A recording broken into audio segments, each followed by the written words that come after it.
Hai, Assalamualaikum. Nama saya Nur Daniel Azkiri bin Zawawai. Boleh panggil saya Daniel. Hai, Assalamualaikum. Nama saya Farizkan Nabi Osman. Boleh panggil saya Faris. Hai, Assalamualaikum. Nama saya Muhammad Amrin bin Zulkifli. Boleh panggil saya Amal. Hai, Assalamualaikum. Nama saya Muhammad Ali Muhammad Azli. Boleh panggil saya Adi. Hai, Assalamualaikum. Nama saya Siti Nur Aminah binti Umar. Saya boleh panggil Aminah. Assalamualaikum. Saya Nurul Izzah Izwani binti Burhanuddin. Boleh panggil saya Izzah. Kami akan menerangkan tentang ujian tadi.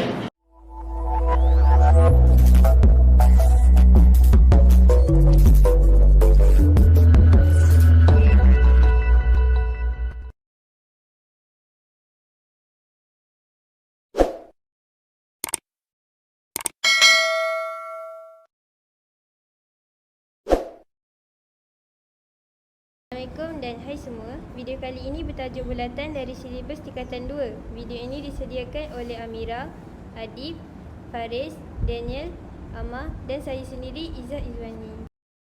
Kawan-kawan tahu tak apa itu definisi bulatan? Bulatan ditakrifkan sebagai lingkaran bagi titik yang bergerak dari satu titik tetap pada jarak yang sama. Titik tetap itu dikenali sebagai pusat bulatan dan jarak yang sentiasa sama ini disebut sebagai jejari. Kawan-kawan boleh lihat di bawah ini terdapat satu contoh bulatan. Kawan-kawan tahu tak apa itu titik tetap? Titik tetap adalah titik tengah-tengah pada pusat bulatan dan garis lurus daripada titik bulatan ke hujung bulatan dikenali sebagai jejari. Kawan-kawan semua, bulatan terbahagi kepada beberapa bahagian. Saya akan menerangkan tentang bahagian-bahagian yang terdapat pada bulatan. Yang pertama adalah jejari. Jejari ialah sebarang garis lurus yang dilukis dari pusat bulatan ke lilitan. Seperti yang telah ditunjukkan di dalam bulatan, garis lurus jejari adalah pada warna oranye. Seterusnya adalah diameter. Diameter ialah garisan lurus yang dilukis dari satu sisi bulatan ke sisi yang bertentangan melalui pusat bulatan. Seperti yang telah ditunjukkan dalam gambar yang berwarna merah.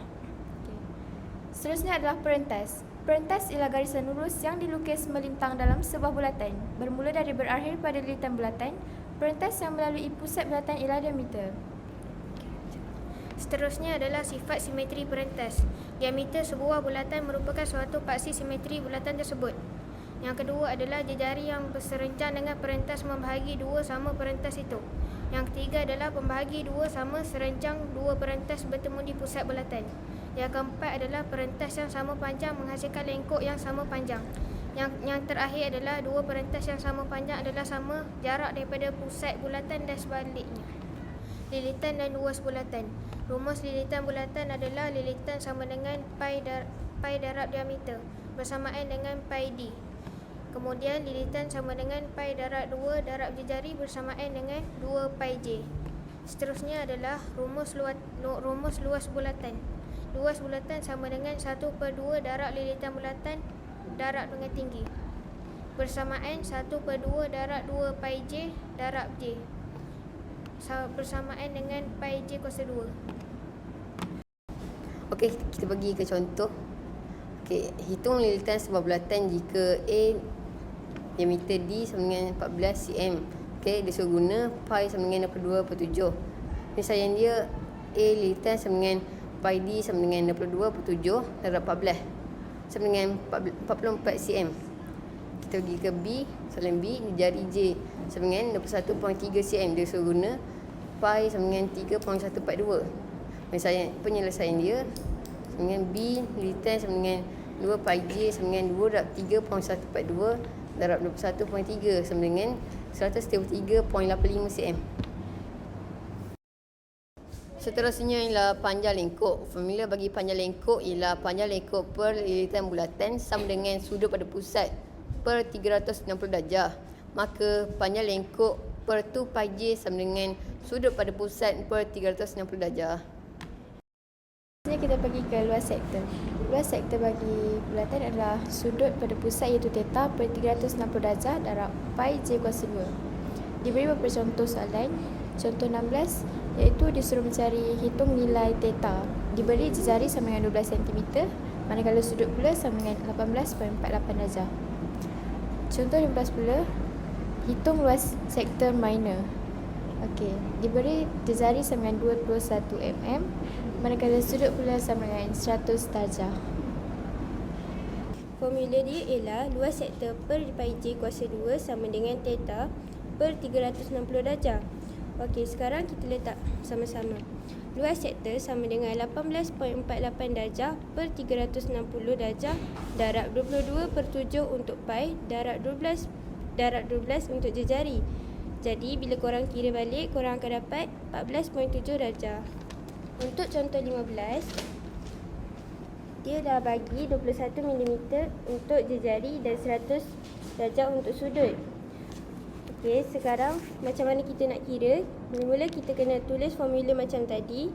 Luas sektor per pi J kuasa 2 sama dengan theta per 360 darjah.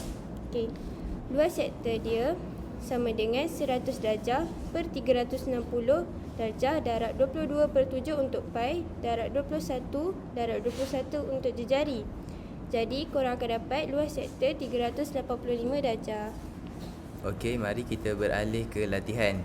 Soalan berbunyi, raja di sebelah menunjukkan sebuah dewan makan yang berukuran 10 meter panjang dan 8 meter lebar yang dihamparkan dengan 9 bidang permaidani berbentuk bulatan.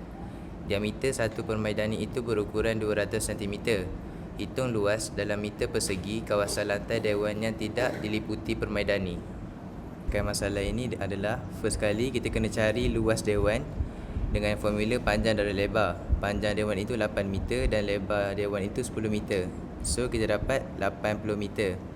Lepas tu kita cari luas bidang permaidani dengan formula pi J kuasa 2, 22/7 darab 1 kuasa 2. So kita akan dapat jawapan 3/1/7 untuk satu bidang permaidani. Di sini terdapat 9 bidang permaidani. So kita akan darabkan dia dengan 9 bersamaan dengan 28 2/7. So untuk dapatkan jawapan, kita kena luas dewan tolak luas permaidani, iaitu 80 tolak 28 2/7, dan kita akan dapat jawapan 51.71 meter persegi.